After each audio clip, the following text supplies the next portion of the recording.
সমূহ দৰ্শকসকলক স্বাগতম জনাই আজি মই আৰম্ভ কৰিছোঁ বাংলাদেশৰ টপ 10 টুৰিষ্ট প্লেছৰ বিষয়ে।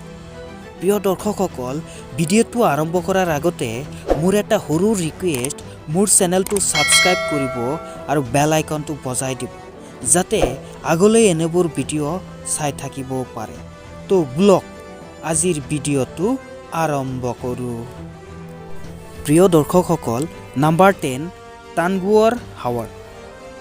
বাংলাদেশৰ সুনামগঞ্জ জিলাত ই অৱস্থিত। টানগুৱাৰ হাৱাৰৰ মাটিকালি 100 বৰ্গ কিলোমিটাৰ আৰু ইয়াৰ প্ৰাকৃতিক সম্পদ অত্যন্ত সমৃদ্ধ। ইয়াত 140 প্ৰজাতিৰ মাছ, 12 প্ৰজাতিৰ ভেকুলী, 21 প্ৰজাতিৰ সাপ ইত্যাদি পোৱা যায়। মেঘালয়ৰ পৰা 30টা সৰু সুৰা ঝৰ্ণাৰে টানগুৱাৰ হাৱাৰ অঞ্চলটোক অধিক সুন্দৰ কৰি তুলিছে। ভ্ৰমণৰ বাবে অন্যতম অঞ্চলটোৱেই হ'ল টানগুৱাৰ হাৱাৰ। ইয়াত শীতকালত পৰ্যটকৰ অধিক ভিৰ হৈ পৰে। Number 9 Ratargul forest. বাংলাদেশৰ চিলেট জিলাত এইখন ফৰেষ্ট অৱস্থিত। ইয়াৰ মাটিকালি 3325 বৰ্গ কিলোমিটাৰ। এইখন বনাঞ্চল চিলেটৰ 26 কিলোমিটাৰ দূৰত অৱস্থিত। নাম্বাৰ 8 কুৱাকাটা। বাংলাদেশৰ পটুৱাখালী জিলাত অৱস্থিত এই কুৱাকাটা। 2011 চনৰ এক ছাৰ্ভে অনুসৰি ইয়াৰ 2065 জন পৰিয়ালৰ জনসংখ্যা মাত্ৰ 9077 জন। আপুনি জানেনে কুৱাকাটা হিন্দু আৰু বৌদ্ধ ধৰ্মৰ তীৰ্থস্থান হয়? এইখন কুৱাকাটাত 100 বছৰ পুৰণা বৌদ্ধ মন্দিৰো আছে। ৰাজধানী ঢাকাৰ পৰা 320 কিলোমিটাৰ দক্ষিণে অৱস্থিত এই কুৱাকাটা। আৰু এই কুৱাকাটাৰ মাটিকালি হ'ল 1613 বৰ্গ কিলোমিটাৰ। নাম্বাৰ 7 জাফলং। জাফলং চিলেটৰ পৰা 60 কিলোমিটাৰ দূৰত অৱস্থিত। পৰ্যটকসকলৰ বাবে অন্যতম স্থান এইটো।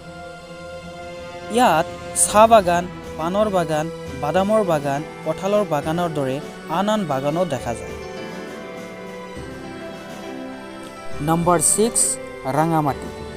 ৰাঙামাটি বাংলাদেশৰ অন্যতম এক স্থান, য'ত প্ৰত্যেক বছৰে হাজাৰ হাজাৰ পৰ্যটকে পৰিদৰ্শন কৰে।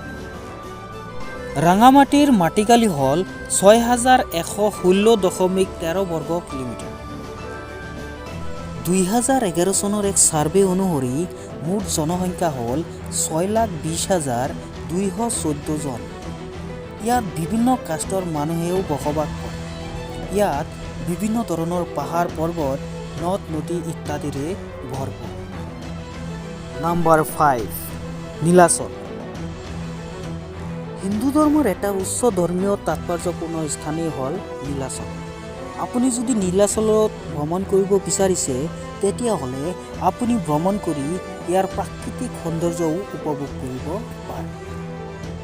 Number 4 Sajek valley. বাংলাদেশৰ উল্লেখযোগ্য ঠাইখনৰ নামেই হৈছে সাজেক ভেলী, আৰু এই সাজেক ভেলী পৰ্যটকৰ বাবে উল্লেখযোগ্য এখন ঠাই। নাম্বাৰ 3 সুন্দৰবন।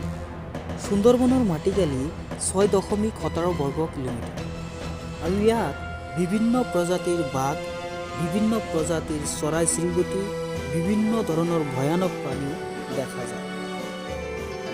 নাম্বাৰ 2 কক্সবাজাৰ। কক্সবাজাৰ বাংলাদেশৰ প্ৰাকৃতিক সৌন্দৰ্যৰে ভৰপূৰ এটা অঞ্চল, আৰু এই অঞ্চলৰ আয়তন হ'ল 23.4 বৰ্গ কিলোমিটাৰ। 2011 চনৰ এক ছাৰ্ভে অনুসৰি ইয়াৰ জনসংখ্যা হ'ল 2,65,500 জন। 1946 চনত ব্ৰিটিছ শাসনৰ অন্ত পৰাত কক্সবাজাৰ পূব পাকিস্তানৰ অংশ হৈ যায়।